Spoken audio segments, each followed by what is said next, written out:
بسم الله والصلاة والسلام على سيدنا محمد رسول الله صلى الله عليه وسلم. والله ما أتينا هنا إلا لتطبيق شرع الله، تطبيق شرع الله فقط. ولماذا تريدون شريعة الله عز وجل؟ لأن بشريعة الله سبحانه وتعالى سوف نسود العالم بإذن. شكرا. العفو.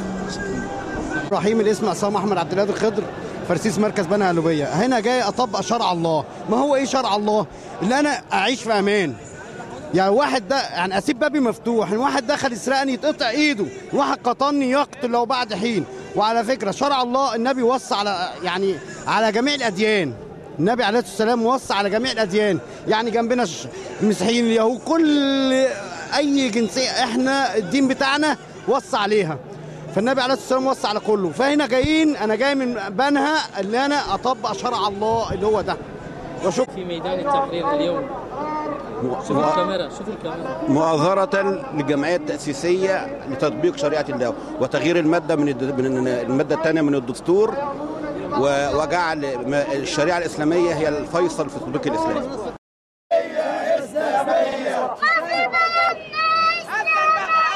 مصر بلدنا إسلامية.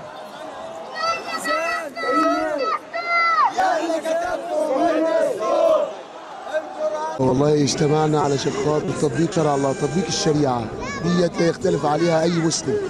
شرع الله لا يختلف عليه أي مسلم. إنما احنا مش جايين لا بالنصر شخص ولا بالنصر حزب احنا جايين علشان نطبق شرع الله.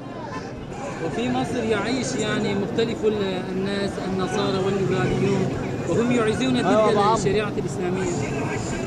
والله احنا شعب دايما شعب طيب والنصارى طول عمرهم عايشين في مصر. احنا اللي مش واخدين يا مسلمين، اللي مش واخدين حقوقنا من زمان. النصارى اقليه بس واخدين حقهم اكتر من اصحاب البلد الاساسيين اللي هو احنا كمسلمين بنطالب بحقنا زي النصارى ما هم واخدين حقوقهم في كل مكان. حتى في الكنيسه عندهم انتخابات. احنا مسلمين عندنا شيخ الازهر بالتعيين، وعندنا كل حاجه بالتعيين، والتعيين عندنا بالكوسه اللي هو قريب من الرئاسات وقريب من السلطه، هو اللي كان بيتعين زمان. احنا عاوزين نلغي دوت، نخلي اللي عايز في الازهر دلوقتي بالتعيين وليس لحد ان يعزل. يعني المظاهرات ديت ما تعزلش شيخ الازهر. يعني أكثر يريد شريعة الله، مش كده؟ شريعة الله يا أخي، شرع الله. إحنا لا أحد يختلف على شرع الله. شريعة الله في الحدود. شرع الله موجود عندك الورث والميراث وكل حاجة في شرع الله. إحنا بنختلف في حاجات تافهة وكل حاجة في تداول السلطة، في كل حاجة موجودة عندنا في القرآن، كتاب الله وسنة رسوله. إحنا ليه بنختلف؟ ده إحنا مسلمين مع بعضينا وكلنا بنختلف. انما والله اللي خاف من شرع الله هو دوت فعلا اللي بيأذي نفسه قبل ما بيكون بيأذي حد. شرع الله لا بيخوف، شرع الله لا بيأذي حد، شرع الله